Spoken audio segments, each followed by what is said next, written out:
¿Sí?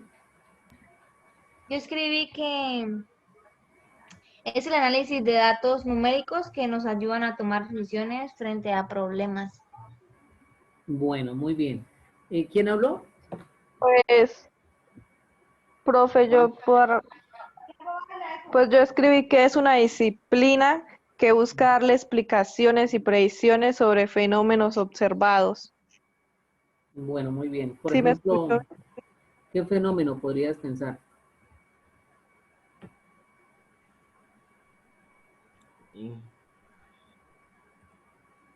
¿Qué Pues sería fenómeno? uno de los actuales, digamos el COVID. Bueno, el COVID, listo, muy bien. ¿Cómo hacemos estadística frente al COVID? Muertos, los enfermos actuales, los que se alentaron, todo eso. Pues, profe, yo diría que es tomar, digamos, la cantidad de personas que están contagiadas, la cantidad de que se han recuperado y de ahí se saca digamos, un número en el cual pues se dice si estamos bien o estamos mal en términos de, digamos, de salud, de prevención. Muy bien, Alexander. Gracias. Todo eso respecto a la cantidad de población que hay en Colombia, cada estado, en el municipio o departamento. ¿Cuál era la preocupación de los gobernantes?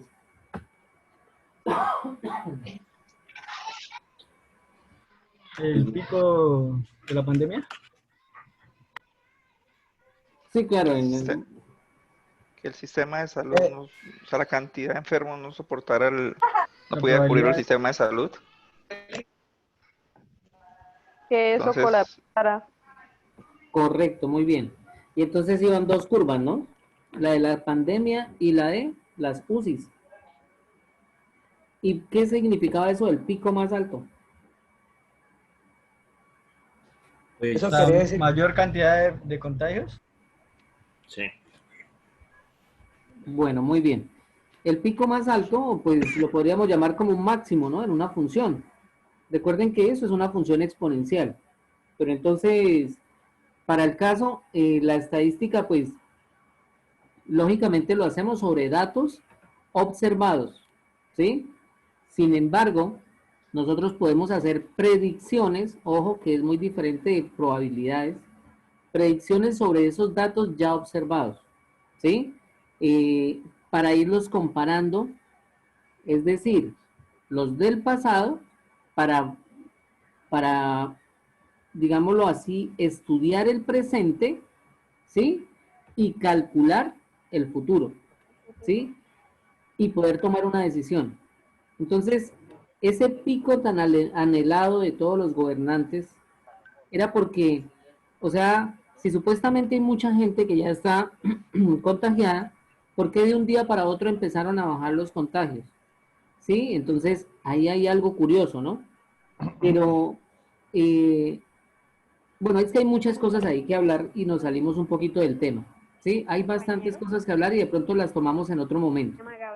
Eh, Estadística, correcto, es una parte de las matemáticas, ¿sí? Puede ser una disciplina, muy bien, que estudia fenómenos observables y también no observables. Nosotros podemos pronosticar, predecir, ¿sí?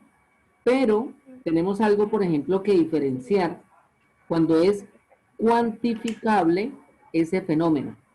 Es decir, cuando lo podemos expresar en cantidades. Porque por decir algo, yo no puedo hacer un estudio estadístico de cuán enamorado está una persona. ¿Sí? Eso es bien complicado. Por ejemplo, cuando se trata de verificar la honestidad de alguien, ¿sí? Si alguien o es mentiroso, ¿sí? Se utiliza el polígrafo, pero tiene su gran margen de error. Entonces, ante esto que es intangible, la estadística no llega hasta allá. Es muy difícil, es muy complicado. Entonces ahí tenemos que aprender a diferenciar los fenómenos que se pueden matematizar o ahorita como estamos hablando, ser sujetos de estudio estadístico. ¿Listo? Pero bueno, muy bien, estudian fenómenos que pueden ser observables o no. Bueno, Pasemos a la siguiente, por favor, alguien que me colabore con estadística descriptiva. Pues yo tengo que es una técnica matemática que obtiene, organiza, presenta y describe un conjunto de datos con el propósito de facilitar el uso y pues se apoya con tablas, medidas numéricas o también con gráficas. Y pues básicamente se encarga de recoger o recopilar información y ordenarla pues y después se muestran las tablas o en dichos gráficos.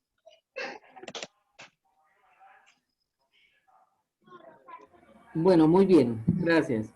¿Alguien más que le quiera colaborar? Profe, es que tengo una inquietud más que todo. O sea, en ese orden, si hablamos de fenómenos observables y no observables, o sea, lo Ujú. observable sería todo lo de estadística descriptiva, ¿cierto? Que es la recolección de datos como tal. No. Eh, a ver, Por la proyección. cuando un fenómeno es observable, por ejemplo, cuando yo tomo registros numéricos, ¿sí? Entonces, ese es observable y es sujeto de medición. Pero cuando es no observable, yo puedo hacer predicciones, aunque es que esto lo vamos a identificar en probabilidad, ¿sí? Les Eso voy quiere a decir, o sea, dar, cuando yo hago una proyección, estamos hablando de probabilidad, ¿no? O sea, digamos, si nos eh, devolvemos al mismo a lo de COVID, dice que tenemos o hay una proyección de duplicar la cantidad de muertos. claro que sí. O A sea, ver, esas son... espere, antes de pasar a la tercera pregunta, ahí voy a tratar de dar respuesta a lo que me están preguntando, ¿listo? O sea, en probabilidades. Ahí les voy a dejar algo claro que ya pues podemos entender un poco cómo así que a futuro. ¿Listos? Pero bueno, sigamos con estadística descriptiva y ahorita retomamos cuando hablemos de probabilidad. Descriptiva, ¿alguien más que me quiera? Yo, profe, Holman, Cuénteme, Holman.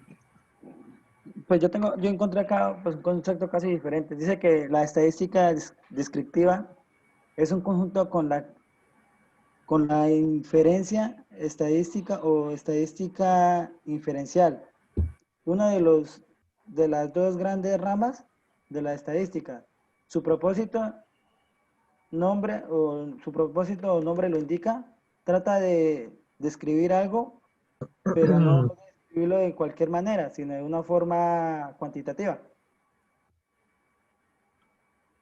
Bueno, muy bien, Holman. Sí, más o menos a grandes rasgos es eso. ¿Alguien más que me quiera hablar de estadística descriptiva? Pues buenas noches, profe, Saúl. Saúl, buenas noches, cuéntenos. Pues digamos que yo lo tomo como, o sea, digamos, también como un conjunto de datos, pueden ser numéricos o otro tipo de datos, pero digamos en específico es como por decir tomar la cantidad de personas que están estudiando esta asignatura y a cada persona encontrarle su edad y más o menos buscar como el promedio de la edad que más personas tienen en la asignatura y basarnos en ese dato como una descripción de la información encontrada. Bueno, muy bien. Bueno, vamos atando cabos de una vez con eso, ahí vamos repasando teoría, porque es que en estadística lo que sí hay es teoría, pero muchísima. A ver, vamos a imaginar que hay una fábrica de zapatos, ¿sí? Y resulta que es una marca americana, que está, por ejemplo, en Michigan, bueno, en Estados Unidos, ¿sí? Resulta que allá excelente, vende muchísimos zapatos, pero se vino con ganas de hacerlo en Latinoamérica. Entonces, resulta que él quiso hacer un estudio de factibilidad para saber cuál es el promedio de que calzan las personas acá. Uno, dos, los gustos, tres, las necesidades, cuatro, los medios, bueno, y muchas otras cosas que uno se puede plantear en el momento de buscar datos. Entonces, ¿qué es lo que pasa? Que esa empresa no va a poderle hacer ese estudio a todo el mundo, sino ellos van a necesitar seleccionar muestras, seleccionar el tamaño de la muestra para que conserve las mismas características de la población, que eso es lo que vamos a estudiar ahorita en la ficha técnica. Entonces, si por ejemplo comparamos las personas que habitamos acá con las personas que habitan allá en el estado de Michigan, pues lógicamente allá la gente va a ser más grande. El número del calzado es superior. Entonces, si ese señor se trae todo ese calzado para acá, pues lógicamente va a quebrar porque estaría vendiendo zapatos 43, 44 y aquí no hay prácticamente la población. Entonces, el estudio que el señor está haciendo no se lo va a hacer a todos los sujetos, ¿sí?, de estudio, sino va a sacar una muestra. Y en base a esa muestra, yo voy a poder tomar una decisión, voy a poder predecir, ¿cierto?, qué calzado voy a traer, cómo le gustan acá a las personas, qué necesidades tienen y qué capacidad adquisitiva tienen para poder ofrecer determinados modelos de zapatos. Porque si va a traer, por decir algo, zapatos de más de 500,000 pesos, pues lógicamente no va a vender mucho, ¿sí? Entonces, también tiene que hacer un estudio de mercado y, bueno, un poco de cosas, y eso lleva estadística implícita. Bueno, pasemos a la siguiente, ¿qué es estadística de probabilidades? Esto ustedes lo van a mejorar. Muchas gracias, Holman, Saúl, por los que, sí, por los que han participado. Pero pues esto, con un texto que les voy a pasar, van a poder entender mucho mejor esto. Probabilidades, pasemos a probabilidades. ¿Qué consultaron por eso? ¿Qué recuerdan? ¿Qué entienden por eso? Pues yo tengo que pues en las estadísticas, en la de probabilidades, es un mecanismo que pueden estudiar los sucesos aleatorios. O sea, como por ejemplo el lanzamiento de una moneda, que usted realmente no sabe qué puede salir, si cara o sello, entonces se estudia la posibilidad o la probabilidad en que suceda que saque cara, por decir. Entonces, ¿qué probabilidad hay que la persona que tiene la moneda saque cara? Entonces se haría un estudio para saber cuál sería la probabilidad, pues valga la redundancia. Muy bien, Alejandra, muchas gracias. Muy acertada. ¿Alguien más que quiera hablarme sobre probabilidades? Pues yo tengo otro concepto. Sí. Dice que es simplemente que qué tan posible es que ocurra un evento determinado.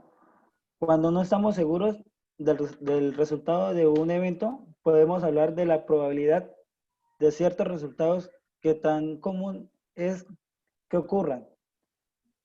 Al análisis de los eventos, al análisis de los eventos gobernados por la probabilidad se le llaman estadísticas. Bueno, básicamente es eso. O sea, básicamente casi es el mismo ejemplo que estaba diciendo la compañera.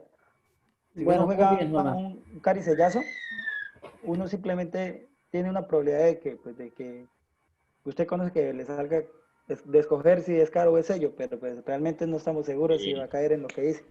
Bueno, un caricellazo. Sonó como un tapazo. ¿Será que un tapazo también es sujeto de probabilidad? Una de 30 cervezas. Sí, claro. Claro que sí. ¿Por qué sí puede ser sujeto de probabilidad lo que llama uno tapazo? Entre más cervezas tomes, más probabilidades hay de ganar. ¿Tome o destape? No, pero yo creo Por que ahí eso no. sí, destape. Pero en la cerveza, ¿cómo, profe? Un ejemplo, usted está jugando, digamos que al número 32, entonces la probabilidad de que a usted le salga puede ser alta como puede ser baja. Bueno, muy bien.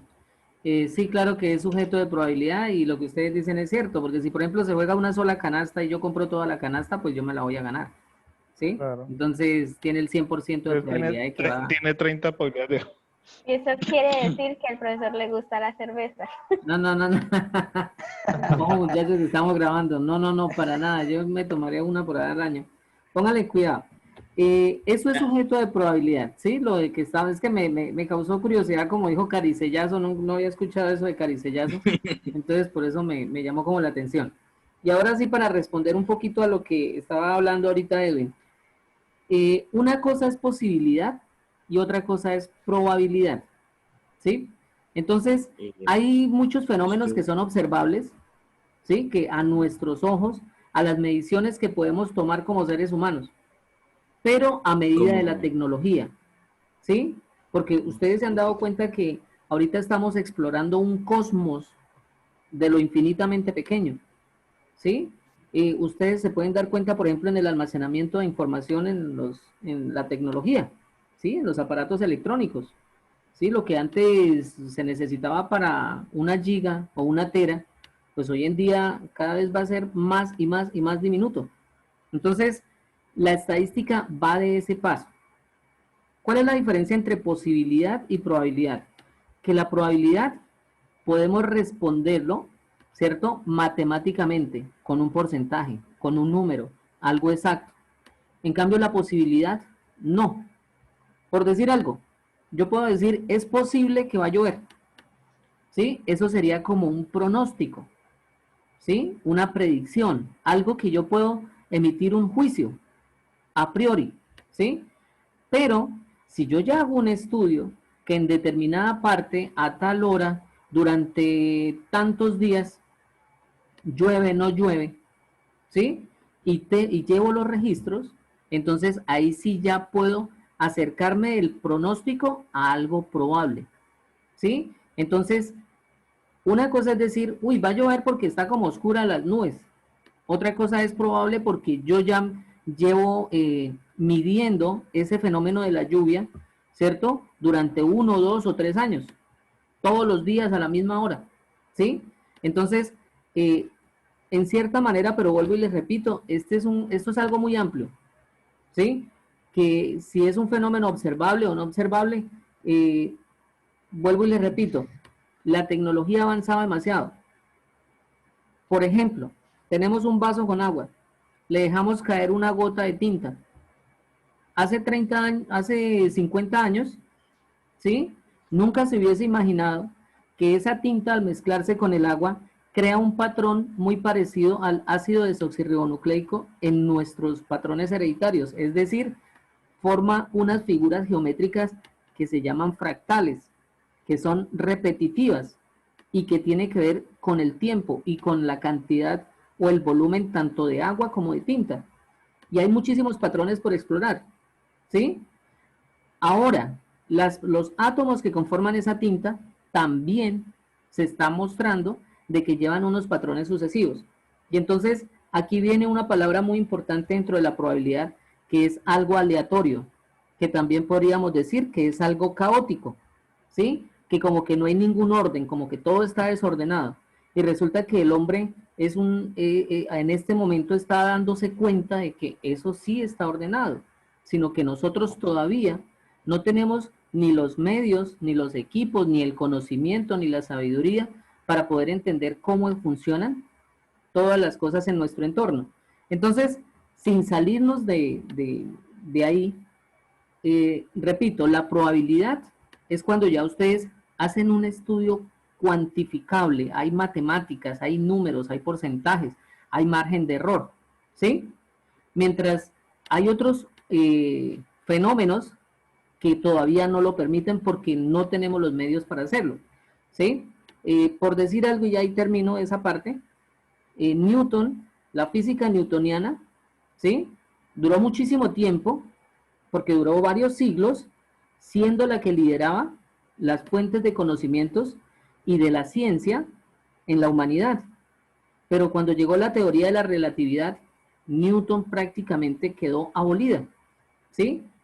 Y estoy seguro que unos, no sé, una década, 2 décadas o más, van a decir la teoría de la relatividad no es cierta hasta donde se cree, ¿sí? Van a haber cosas que se van encontrando nuevamente, ¿sí? Y eso es lo que hace precisamente la estadística como tal. Bueno, pero sigamos porque nos quedamos ahí y necesitamos avanzar. ¿Cuáles son las aplicaciones de la estadística en nuestro entorno? ¿Quién quiere responder respecto a eso? ¿Cómo es la pregunta, profe? Digamos que hay que ver ya lo que el presupuesto, digamos, municipal. Se debe hacer un estudio como el crecimiento y las necesidades de la comunidad y basados en eso se asignan recursos. Correcto, muy bien. Hoy en día ahora todo es evidencia, ¿no? Ahora todo el mundo eso es fotógrafo, todo el mundo somos fotógrafos, hacemos algo y tenemos que tomar evidencias, ¿no?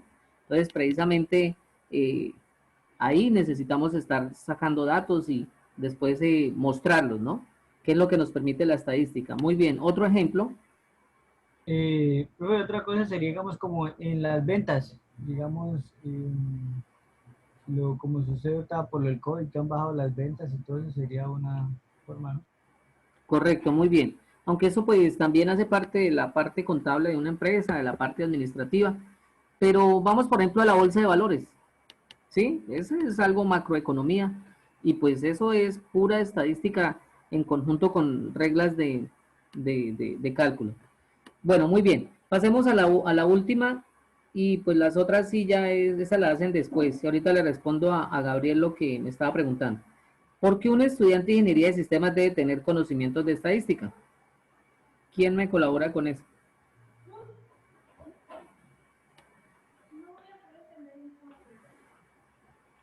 Bueno, pues yo creería, profe, que, digamos, en el área depende de donde uno esté laborando. Digamos, en el campo de la ingeniería depende la estadística, ejemplo, en una empresa que necesita instalación de unos software para unos equipos.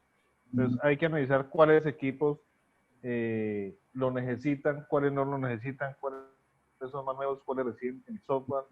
Ese podría ser una estadística que podría ser depende de donde esté laborando. Entonces, depende de la necesidad. Muy bien, Gabriel. Si por ejemplo el jefe o ustedes son el jefe y los jefes y necesitan dar un reporte, una cosa es que digan, no, si la mayoría están dañados. A otra es que digan el 75% de los equipos se encuentran en mal estado porque el 18% de ellos tal y tal deben tal cosa, el 15% sí.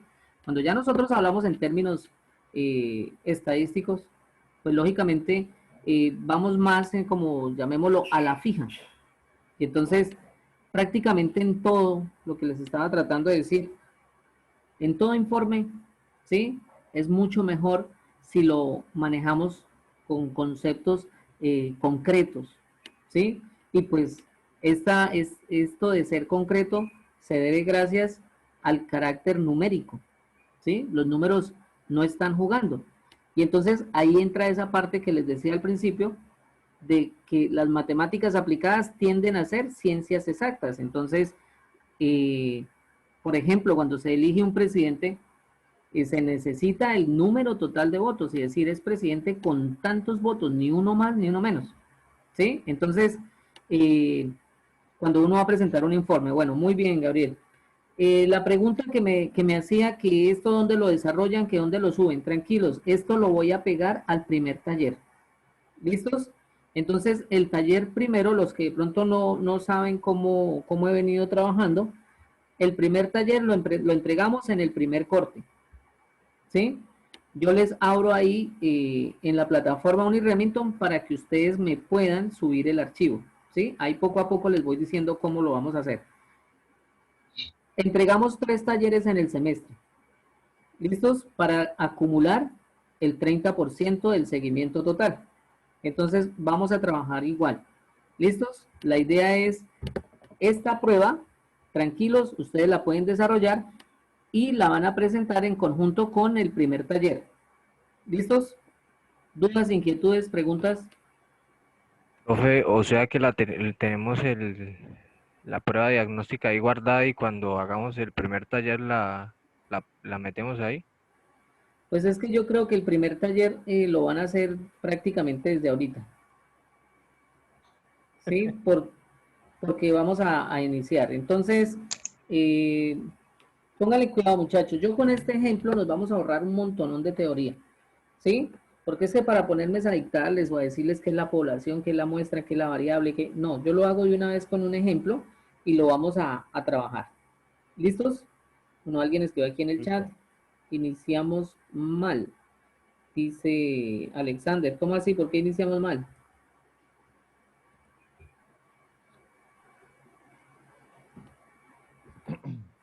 Alexander, lo escucho.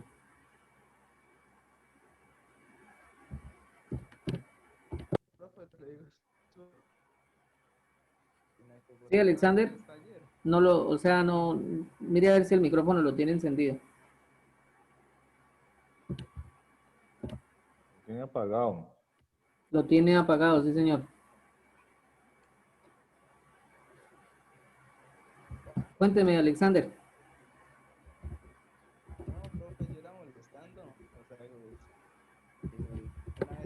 Mientras tanto, yo les voy escribiendo para que vean cómo es el ejemplo. En la Universidad de Remington se quiere hacer un estudio estadístico. Cuénteme, Alexander, ¿nada? Profe, él habló, pero no se escuchó bien. Se escuchaba. Dijo que era molestando, profe. Sí. Bueno. En la Universidad de Remington se quiere hacer un estudio, que escriba entonces en el chat si de pronto tiene problemas con el micrófono. Bueno, en la Universidad de Remington se quiere hacer un estudio, ¿sí? Yo creo que como necesitamos ver esto, entonces posiblemente nos vemos otra conferencia pequeñita. En la Universidad de Remington se quiere hacer un estudio estadístico sobre el servicio de la cafetería.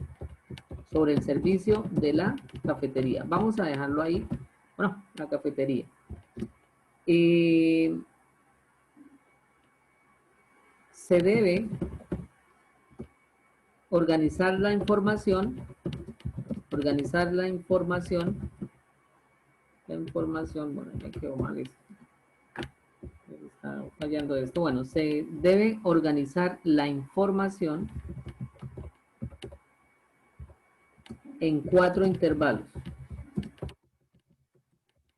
¿Listos? Vamos a dejarlo así y ahorita ya les explico qué es lo que vamos a hacer. En 4 intervalos. Bueno. Entonces, pónganle cuidado. Lo que nosotros tenemos que hacer es una ficha técnica. ¿Qué consiste esa ficha técnica, muchachos? Es como prácticamente lo que nos va a mostrar los principales datos de el estudio estadístico. Empezamos con la N mayúscula y eso significa población. ¿Listos? Y vamos a imaginar que esta población son, por decir algo, 2.200 estudiantes, ¿sí? Que pertenecen a la Uniremington. Entonces, por favor, eso es población. N minúscula, ¿sí?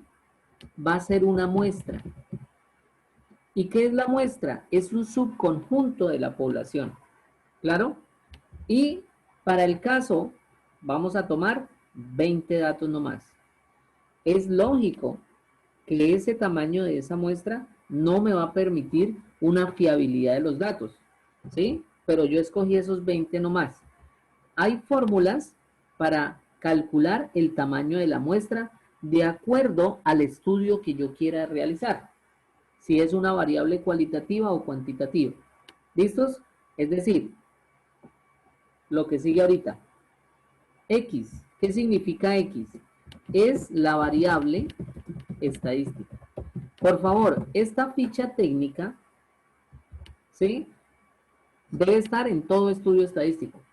Siempre debe estar ese como tal. Entonces, la variable estadística para este caso va a ser el servicio de la cafetería. ¿Listos? Ese va a ser nuestra variable estadística. Importante, la variable estadística puede ser, como ya lo dije, cualitativa cuando son cualidades. Por ejemplo, yo hago un estudio estadístico sobre la nacionalidad, sobre el estado civil, ¿cierto? Esa es cualitativa. Cuantitativa cuando son números. Por ejemplo, la edad, ¿cierto? Por ejemplo, los precios de algún artículo como tal. Entonces, en este caso, como estamos teniendo datos numéricos, es una variable estadística cuantitativa. Ahora, cuando estamos hablando de números enteros, se llama cuantitativa discreta. Pero cuando estamos hablando de números decimales, se llama cuantitativa continua. En este caso es cuantitativa discreta. ¿Listos? Entonces, muchachos, estas tres, ¿sí?, que nosotros tenemos acá, que es la población, la muestra y la variable estadística, siempre lo debemos sacar. ¿Y cómo calcular el tamaño de la muestra? Hay varias fórmulas, ¿cierto?, que vamos a ver más adelante. Cómo determinar la muestra que sea representativa. Vamos al ejemplo que yo les dije del señor de los zapatos, ¿sí? O aquí, no, hagámoslo directamente el servicio de la cafetería. Si yo escojo 20 estudiantes de ingeniería de sistemas, pues no estaría haciendo una muy buena selección de la muestra, ¿cierto? Tendría que escoger, dependiendo, por ejemplo, del número de estudiantes. Si hay más estudiantes de contaduría que de sistemas, pues eso tiene que ser proporcional. Tengo que escogerlos de diferentes carreras. Aparte de eso, de diferentes semestres. Y hombres y mujeres, ¿cierto? No solamente hombres, no solamente mujeres. Entonces, todos esos criterios, ojo, de selección de la muestra son autónomos del que hace el estudio estadístico como tal. ¿Listos? Y eso se hace cuando yo lo estoy haciendo en la recolección de datos. La estadística descriptiva tiene un proceso, ¿sí? Con este ejemplo, nosotros vamos a iniciar, digamos, parte de ese proceso. ¿Listos? Lo voy a decir. Primero, recopilación, recolección de datos. Segundo, vamos a organizarlos, a tabularlos, ¿cierto? Y hacerles ciertos análisis a esos datos. Tercero, se representan gráficamente, ¿sí? Y ya después de que los representamos, pasamos a la toma de decisiones. Los análisis se hacen, por ejemplo, cuando hallamos los promedios y determinar la dispersión entre ellos. Promedios como cuáles: la mediana, la media, aritmética o la moda. Y la dispersión se maneja por desviación estándar y varianza. Tranquilos que eso lo vamos a ver la próxima, de hoy en 8. ¿Listos? Paso a paso. Entonces vamos acá con nuestro ejemplo. Estos resultados fue de la selección de los 20 estudiantes, ¿cierto?, que opinaron de 0 a 10. Entonces, lo primero que nosotros hacemos es sacar el dato mayor. Dato mayor. Y para el caso, hubo alguien que calificó el servicio de la cafetería como 10. ¿Sí? Luego, miramos el dato menor. ¿Cuál será el dato menor acá? Pues el más bajito es 2. ¿Sí? Y lo tomamos acá. Ahora vamos a calcular la amplitud del intervalo. Es C minúscula. ¿Sí? Y se llama amplitud del intervalo. ¿Listos? ¿Y cómo calculamos esa amplitud del intervalo? Pónganle cuidado. Para poderlo hallar, bueno, voy a hacerlo por acá. M es igual a 4. ¿De dónde salió esa M? Esa M es el número de intervalos, ¿sí? Y yo lo escribí acá, en la Uniremington. Se quiere hacer un estudio estadístico sobre el servicio de cafetería y se va a organizar en 4 intervalos. Estos se dan. Entonces, estos datos que no están agrupados, los vamos a agrupar en 4 intervalos. ¿Listos? Y entonces, esto es M. Ahora, la amplitud del intervalo, ¿sí? Entonces, la amplitud del intervalo es igual a dato mayor menos dato menor, ¿sí? Todo sobre M. Entonces, todo esto lo vamos a dividir sobre M. ¿Listos? Entonces, fácil. C es igual, bueno, vamos a dar por aquí, C. C es igual ¿a qué? Dato mayor, ¿quién es? 10. Le restamos el dato menor. 10 menos 2, 8. A 2. ¿Cierto? Y 8 lo vamos a dividir en intervalos. Entonces sería 4. Entonces, 8 dividido en 4, eso es igual a 2. La amplitud del intervalo va a ser 2. ¿Listos? Entonces, ¿qué vamos a hacer nosotros? Que fue lo que no alcancé a escribir acá. Se debe organizar en 4 intervalos. Se debe hacer una tabla de frecuencias y analizar los resultados. ¿Listos? Entonces, muchachos, pónganle cuidado. Faltan 20 para las 8. Yo creo que a las 9 y 10 hacemos una cortica por ahí de unos 15 minutos, 15 a 20 minutos para explicar cómo vamos a hacer la tabla de frecuencias. Partimos de acá.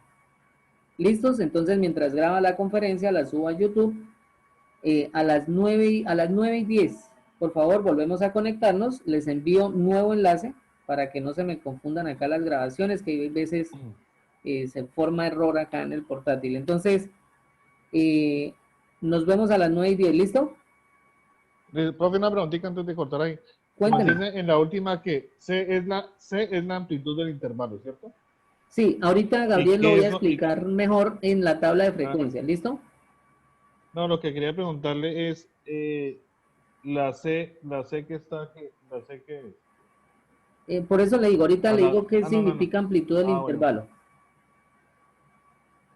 ¿Listos? Ahorita les No, explico o sea, qué es eso de... lo está dividiendo. Bueno, la división de la M que es. No, ya vi. M es intervalos, ¿sí? El número de Sí, el intervalos. intervalo, sí, ya vi. Sí.